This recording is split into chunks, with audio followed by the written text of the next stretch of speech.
मोहतरम सामीन, अस्सलामु अलैकुम वरहमतुल्लाहि वबरकातुह। अल्लाह ताला फरमाते हैं, अल्लाहु खालिक़ु कुल्लि शैइन व हुवा अला कुल्लि शैइन वकील। अल्लाह हर चीज का पैदा करने वाला है और वही हर चीज पर कुदरत रखने वाला है। अल्लाहुल्लज़ी ख़लक़स्समावाति वल अर्द वमा बैनहुमा फी सित्तति अय्याम सुम्मा इस्तवा अलल अर्श। अल्लाह ताला वो है जिसने आसमानों, जमीन और उनके दरमियान की सब चीजों को 6 दिन में पैदा कर दिया, फिर अर्श पर जलवा फरमा हुआ। मजीद अल्लाह ताला सूरतुल हदीद आयत 4 में फरमाते हैं, वही है जिसने आसमानों और जमीन को 6 दिन में पैदा किया, फिर अर्श पर जलवा फरमा हुआ। वो खूब जानता है उस चीज को जो जमीन में जाए और जो उससे निकले और जो आसमान से नीचे आए और जो कुछ उसमें चढ़कर जाए, और जहां कहीं तुम हो वो तुम्हारे साथ है और अल्लाह तुम्हारे आमाल को देख रहा है। इसी तरह अल्लाह ताला सूरह हूद आयत 7 में फरमाते हैं, और अल्लाह ही वो जात है जिसने 6 दिन में आसमानों और जमीन को पैदा फरमाया और उसका अर्श पानी पर था। इमाम अहमद बिन हम्बल रहमतुल्लाह अलैह ने अबू रजीन उकैली से बयान किया है, उन्होंने कहा, ऐ अल्लाह के रसूल सल्लल्लाहु अलैहि वसल्लम, आसमानों और जमीन को पैदा करने से पहले हमारा परवरदिगार कहां था? आपने फरमाया, अमा में था, यानी अल्लाह के सिवा कुछ भी न था।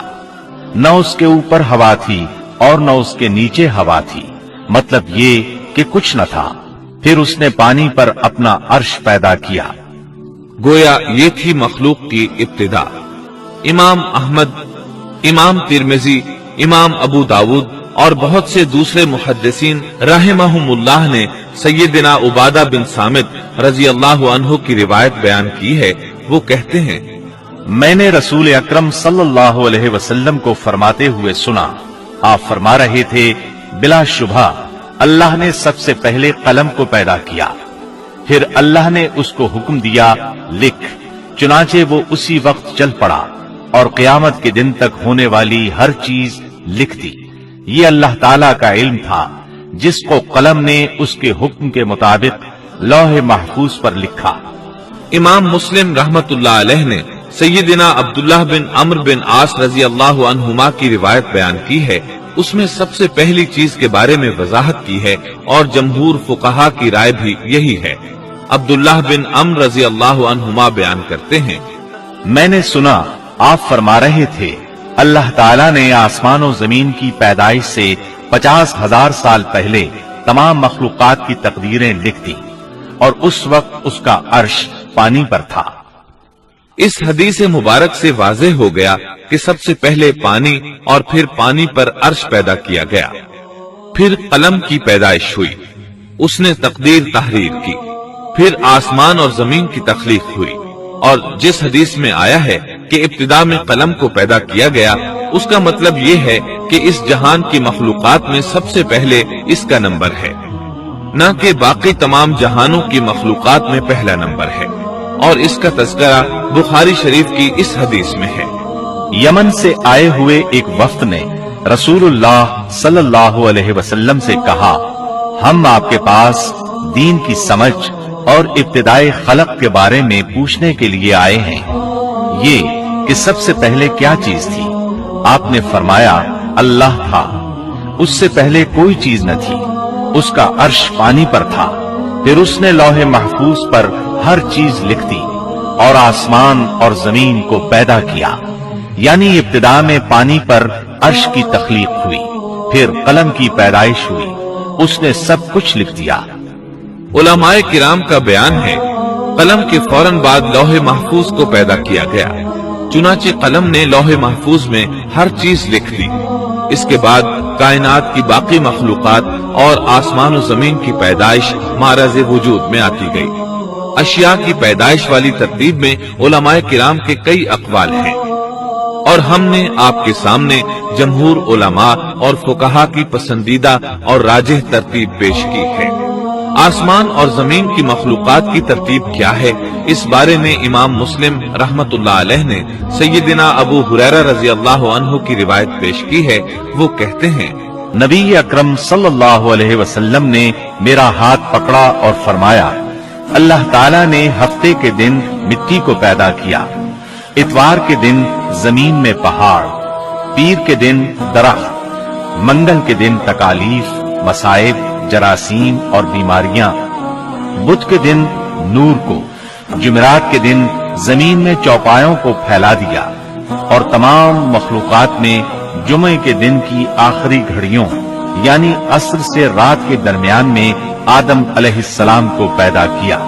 مطلب یہ کہ ابتدائے آفرینش میں جن مخلوقات کی تخلیق ہوئی ان میں سے آخری مخلوق انسان تھا۔ اس حدیث میں مختلف حالات کو نہایت وضاحت سے بیان کیا گیا ہے۔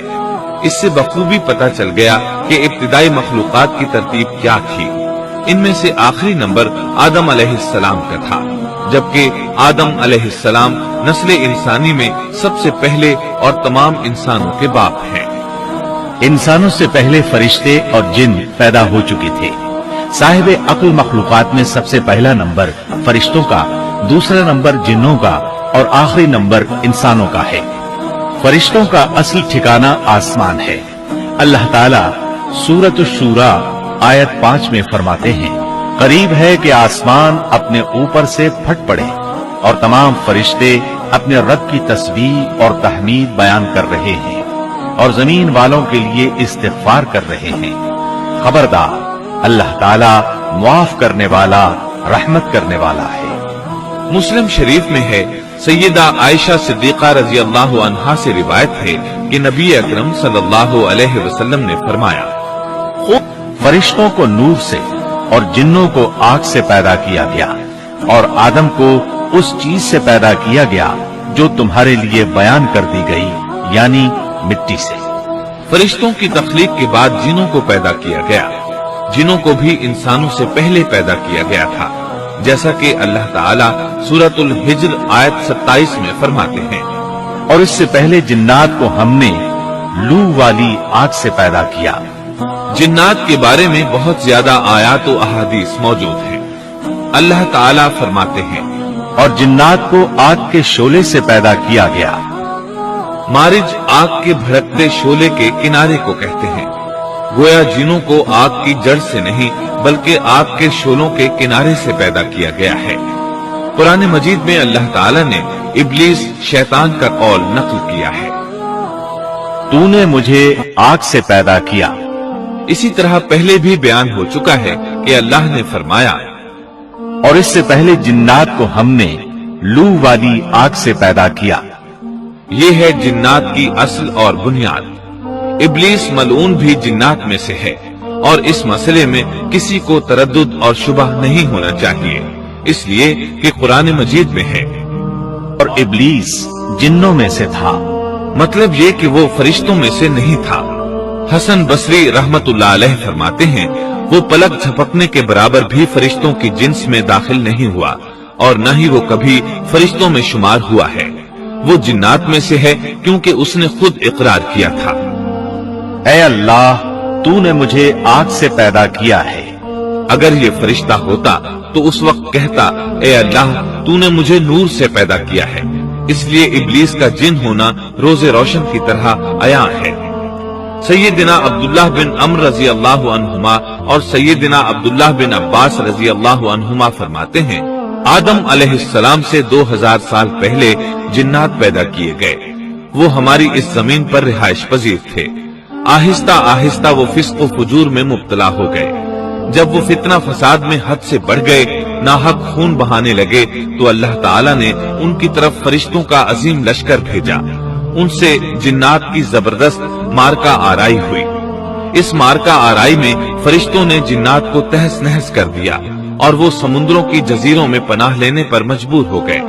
जमीन के हर बड़े आजम से उन्हें जिला वतन कर दिया गया। चुनाचे आज तक उनका मस्कन यही जजीरे और अजीम मराकिज हैं।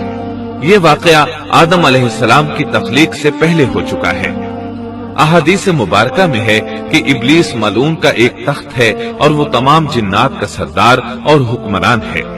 उसका शाही तख्त पानी पर है, अगरचे उसकी मुतय्यन जगह हमें मालूम नहीं। यहाँ तक जिक्र था सैयदना आदम अलैहिस्सलाम की पैदाइश से पहले का।